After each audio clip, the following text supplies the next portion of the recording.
Laszlo Varro is chief economist at the International Energy Agency, and since 1977, the IEA has provided the global society with analysis and insights on trends in energy demand and supply through its flagship publication, amongst others, the World Energy Outlook. Now, we're going to get a brief summary on how the IEA and their chief economist consider the role of fossil fuel during the energy transition on the global scale. Will we ever manage without coal, for instance? And how important will oil and gas be in the years to come? If you have other questions, continue to use Slido code 41647. You're already there, so that's good. But first, Laszlo Varro, the scene is yours. Thank you very much, ladies and gentlemen. I'm going to give you a brief oversight of how do we see the role of fossil fuels during the coronavirus crisis and also during the ongoing energy transition. So fossil fuels represent today over 80% of the global energy consumption, and this ratio actually hardly changed in the past several decades. The rapid growth of renewables primarily compensated for the decline in the share of nuclear power. Now, 2020 is an unprecedented shock, with all fossil fuels registering their largest consumption decline since the Second World War. Unsurprisingly, oil is the most seriously affected, because during the coronavirus crisis, governments intentionally constrained mobility in order to stop the spread of the virus, and the mobility, the transportation sector today is critically dependent on oil supply. Interestingly enough, coal is not being used in the transport sector. Global coal demand in percentage terms declines almost as much as global oil demand. And the reason for this is that coal faces the perfect storm of very weak electricity consumption all across the world due to the recession and the industrial shutdowns, and extremely cheap natural gas prices. So within a shrinking marketplace of falling demand, natural gas managed to take market share from coal. Coal demand declines significantly more than natural gas. The recession and low fossil fuel prices affects investment very significantly, but not in a technologically neutral fashion. Oil and gas upstream investment declines by around 32% this year. In financial terms, that's over $200 billion. In fact, oil and gas upstream investment this year is more or less in line with the residual investment need of an energy transition trajectory. Even under very strong climate policies, oil and gas does not disappear overnight. So even if the energy system is put on a well-rooted climate stabilization trajectory, this is the sustainable development scenario of the International Energy Agency, you still need some investment in oil and gas. And with the recession and low oil prices, the current investment is broadly in that level. We see a 12% decline in investment in energy efficiency. Improving energy efficiency is a critically important component of the energy transition, but this year it faces a very significant economic headwind, primarily from low gas prices, but also from the financial weakness of households and small businesses. Electricity investment also declines all around the world in practically every segment. Within the clean energy space, the 2020 witnesses a roughly 10% decline in renewable deployment. That is largely due to social distancing measures. So the most serious shock is in residential rooftop solar projects. There an intense personal interaction is needed. People need to go out and engage with the family who buys the solar panel on the rooftop, and that's difficult under social distancing. Now, on the positive side, we see a rapid rebound and a dynamic rebound of renewable investment. We also see an unbroken strong investor appetite for renewable projects. However, I should emphasize that the pre-crisis level of renewable deployment, which we hopefully will reach in 2021, was only slightly more than half of the renewable deployment that will be needed for the energy transition. So it is not enough to reach the pre-crisis level of renewable deployment, because the pre-crisis level of renewable deployment overall failed to put the energy system on a timely transition trajectory. Now, while renewable electricity primarily affects gas and coal, the fuels that are used in power generation, for oil, the key technology is the electrification of the transport sector. We see a marginal increase of electric car sales this year, primarily driven by Europe, where the European Union's policies to promote electric car are increasingly effective. But I should mention that overall new car sales have been sharply declining this year. The world economy is in a deep recession, and people don't spend their money to buy an expensive new car when they are terrified about losing their jobs.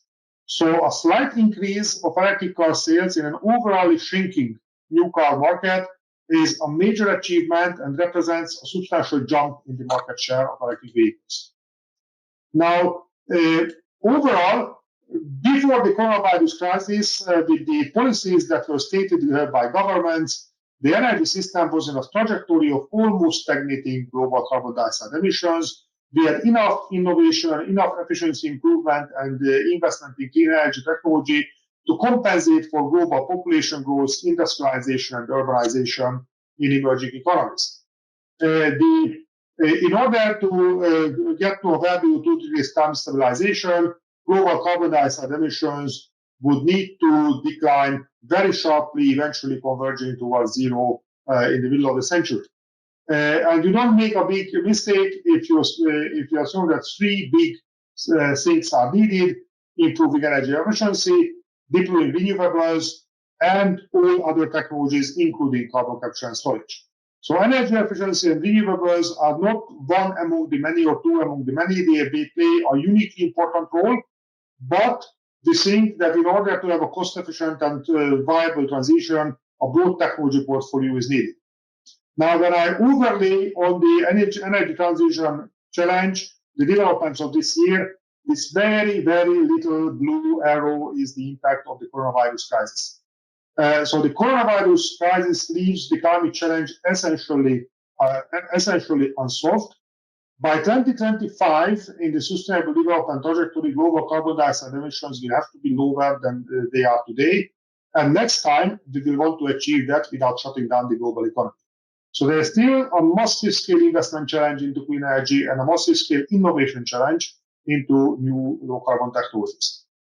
Now, another thing I would touch upon is the social and behavioral impacts of the virus crisis. There has been a lively discussion on the possibility of people not returning to office, business travel replaced by video conferencing, home office replacing commuting. To a certain extent, this is happening. On the other hand, there is also an extremely important behavioral change, namely that there is a clear indication from cities that are reopening that people became reluctant to use public transport, and there is a significant shift from public transport to cars.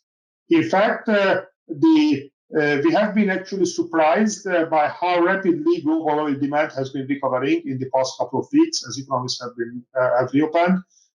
So we have to be careful not to assume that all the social and behavioral changes are on the positive side for sustainability. So overall, for both oil and gas, they do not disappear overnight, but a value 2 degrees climate stabilization trajectory puts them on a structural decline.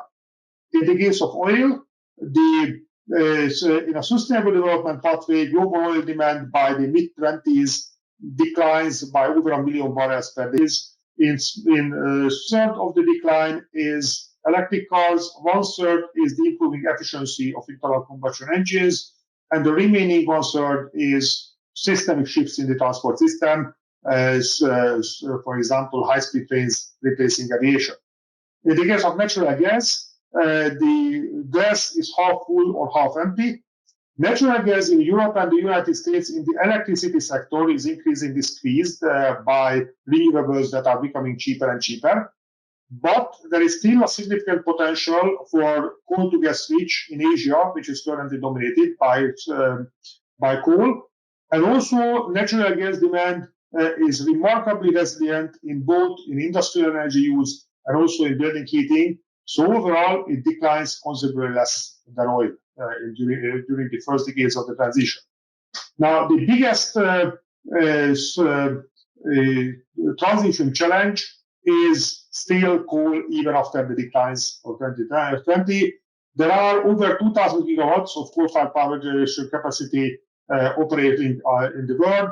Almost half of that is outdated supercritical technology. And two-thirds of the generation capacity is in developing Asia. And in developing Asia, there was such a powerful investment wave into new coal plants in the past decade that overall around one-third of the coal-fired power generation capacity operating in the world today is less than 10 years old. That's not bad for a dying industry. In fact, if I take the already existing and under construction power plant fleet, so if I assume that nobody will ever decide anywhere in the world to build a new coal plant, and this is not the case, but even if I assume that, the existing and under construction plants still would have 6 billion tons of carbon dioxide emissions mid-century, because the fleet is quite young. And there is simply no carbon budget for unabated coal-fired power generation in available to this trajectory. So these emissions will have to go down to zero. Now, we don't believe that there is a politically feasible pathway to a full coal phase out in Asia, because those coal plants play a uniquely important role in the energy security of the key economies of Asia. They run on a widely available geopolitical security primary fuel, and they support millions of jobs both in China and India. So we think that there will need to be a mixed strategy of repurposing coal-fired power plants to balance renewable energy, retrofitting them with carbon capture and storage, and there will be a fair amount of early decommissioning. But overall, a broad range of technologies will have to be applied to tackle emissions from the young coal plants of Asia. So this is how we see the future of fossil fuels, and thank you very much for the invitation again. Thank you very much, Laszlo. That was at a pretty high speed, I would say. It would be interesting to see if the energy transition could go just as fast. So thank you very much for a very interesting presentation. And unfortunately, you won't be able to join us for the discussion later on. So I'm just going to call on our two experts right away. If they want to ask you a question or two, that this is the moment that they actually can do that. And meanwhile, I was just reflecting when you said things don't happen overnight. Oil and gas is not going to go away overnight. But at the same time, you showed us that the corona pandemic has actually had an impact on quite a lot of sectors. And, you know, when everything stops, that has an effect. Do you see any kind of similar radical change in the future that you could sort of work on when you're doing your analysis? You know, a bit like the pandemic that we've just experienced. Of renewable investment. Change like that. So the coronavirus crisis overall triggered a roughly 8% reduction of global carbon dioxide emissions. And the price of that was several thousand people died, hundreds of thousands of people died, and millions of people lost their jobs. This was an emission reduction which is completely undesirable. We don't think it should be celebrated. And we don't see any realistic prospect of societies wanting to repeat this experience intentionally. So there's a very clear evidence from all around the world that people want to get their life back. They want to get back to work. They want to visit friends and family. They want to go out to restaurants and so on. So the measures that were implemented all around the world, they were unavoidable and necessary in the context of the healthcare crisis, but they are completely socially unsustainable as a decades-long strategy. So we think that the only way to do the energy transition is by innovation and investment. We don't believe that intentionally constraining global GDP is a viable approach. It is the carbon intensity of GDP which we have to decline in a radical fashion, and the way to do that is by investment and innovation. Great, thank you. So now we have our two experts present. Do you have questions for Laszlo? Well, Francisco, you want to go first? Should we swap for a change and Reinhard starts? how it can start. Yes. As you like. Yes, Laszlo, I have been a modeler myself for 30 years, so don't take the question wrong. My question is, how useful is this kind of scenario modeling at times of Corona, where we have a black swan event, so to speak, of uncertain length, and we have also to face a white swan event, and we have to face black swan events sooner or later. So there is a lot of uncertainty that you probably cannot address in your models, and policymakers still rely a lot on such scenario analysis. What would be your self-critical comment on the limits of your types of model? For example, related to technological lockout.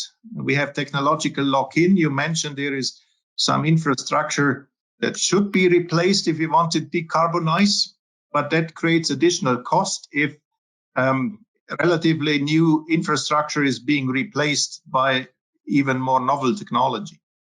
Its cost, I think, is usually not modeled in such kind of models. So let me quote General Eisenhower, who remarked after the Normandy invasion that he said that in my experience, plans are useless, but planning is essential. Of course, modeling the energy system does not predict the future.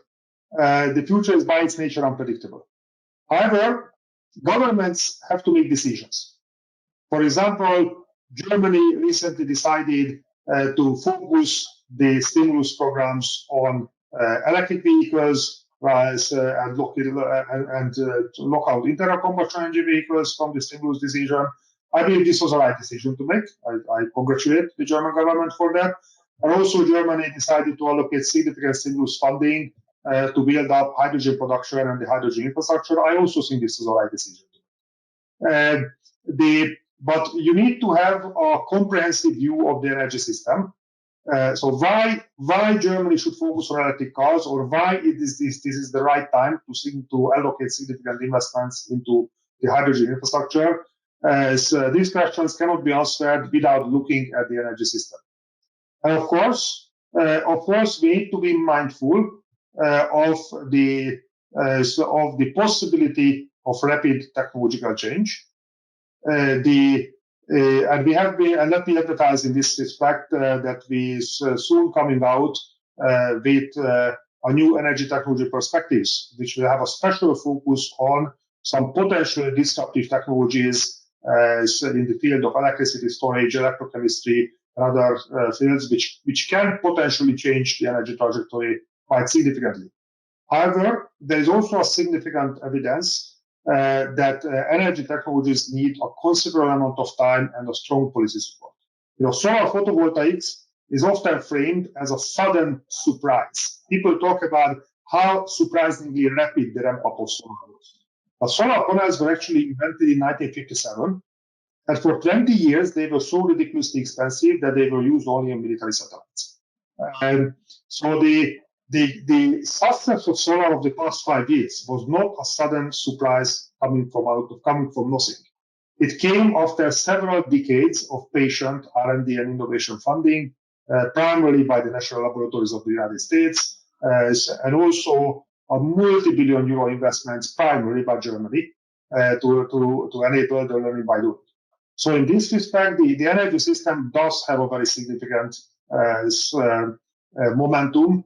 And new technologies require a very careful policy and infrastructure development to have a major impact. And we think that system modeling, you have to be modest, of course, and you have to be skeptical, but system modeling does play an important role in guiding policy.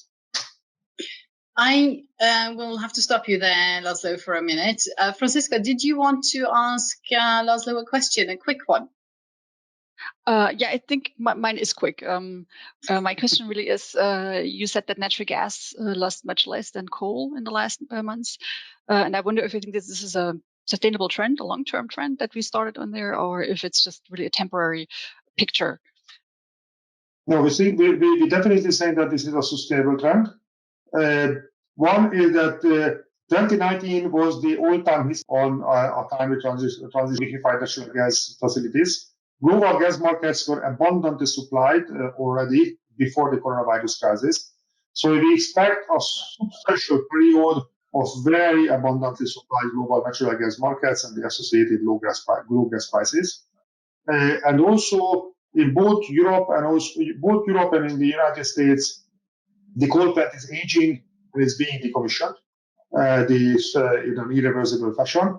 And last but not least, the measures that the financial system implemented in constraining coal plant financing has become quite effective. So in the past 3 years, new investment is still taking place in new coal plants, but in just 3 years, they declined by 2/3. And one major reason for this is that it became increasingly challenging to secure project financing for a coal project. Okay, well, thank you very much, Laszlo, for joining us here today. And as I said earlier, unfortunately, you won't have the chance to participate in our panel discussion later on because you have another meeting that you have to go to. But we're very happy that you took the time to come here today and to elaborate a bit further. And I'm sure we could have spoken to you and with you for a couple of hours more if we had the chance. So thank you very much to you. And also, once again, to Franziska and Reinhard, which we will be seeing again soon.